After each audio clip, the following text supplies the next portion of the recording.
ప్రస్తుతం team India south Africa పర్యటనలో ఉంది. 2 టెస్ట్ మ్యాచ్ల సిరీస్ లో భాగంగా తొలి మ్యాచ్ లో ఇన్నింగ్స్ 32 పరుగుల తేడాతో భారత్ ఓడిపోయిన విషయం తెలిసిందే. ఇక చివరిదైన రెండో పోరు కేప్ టౌన్ వేదికగా జనవరి 3 నుంచి ప్రారంభం కానుంది. ఈ టెస్ట్ లో నెగ్గి ఎలాగైనా సిరీస్ ను సమం చేయాలని భావిస్తోంది భారత జట్టు. ఇక ఈ టూర్ ముగిసిన వెంటనే ఆఫ్ఘనిస్తాన్ తో 3 టీ20 మ్యాచ్ల సిరీస్ ఆడనుంది. ఈ సిరీస్ కు ముందు నుంచి పాండ్యానే కెప్టెన్ గా వ్యవహరిస్తాడు అంటూ బీసీసీఐ వర్గాలు చెప్పుకొచ్చాయి.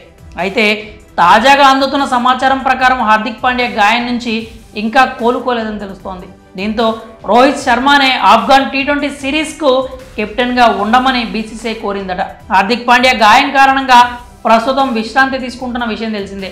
అయితే పాండ్యా గాయం నుంచి కోలుకుంటాడని, ఆఫ్ఘనిస్తాన్తో జరిగే టీ20 సిరీస్కు అందుబాటులో ఉంటాడని అతన్ని కెప్టెన్గా నియమించింది బీసీసీఐ. కానీ తాజాగా అందుతున్న సమాచారం ప్రకారం పాండ్యా గాయం నుంచి రికవరీ అయ్యేలా కనిపించట్లేదు.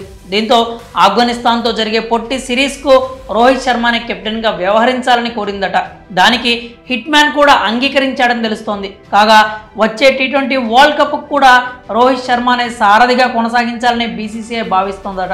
దీనికి రోహిత్ సైతం సుముఖంగా ఉన్నాడని క్రికెట్ వర్గాలు పేర్కొంటున్నాయి. ప్రస్తుతం ఈ న్యూస్ నెట్టింట వైరల్గా మారడంతో హిట్ మ్యాన్ ఫ్యాన్స్ తెగ సంతోషపడిపోతున్నారు. అయితే ఇందుకు సంబంధించి ఎలాంటి అధికారిక ప్రకటన రాలేదు, కానీ త్వరలోనే వస్తుందని కూడా సమాచారం.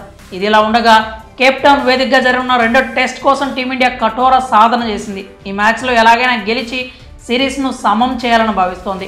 మరి ఆఫ్ఘనిస్తాన్తో టీ20 సిరీస్కు రోహిత్ శర్మను కెప్టెన్ చేయబోతున్నారంటూ వస్తున్న వార్తలపై మీ అభిప్రాయాలను కామెంట్స్ రూపంలో తెలియజేయండి.